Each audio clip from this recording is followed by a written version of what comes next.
how to integrate apps in Slack. In this video, I'll show you how to integrate apps in Slack. So to get started, go ahead and open the Slack application into your device and then sign in into your Slack account. You can also do this on the web version of Slack on your device.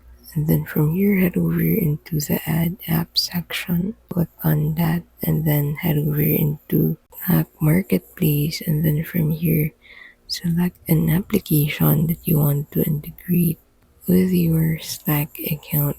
So to integrate an app, go ahead and click on that install button beside that specific application that you want to integrate with your Slack account. So on the Slack Marketplace, you can go ahead and find all the applications you can integrate with your Slack account.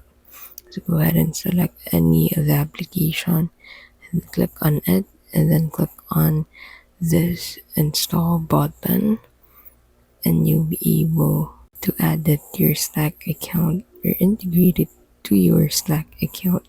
And that is how you can basically integrate apps in Slack. If this video was helpful, please don't forget to give this video a like and subscribe for more videos like this.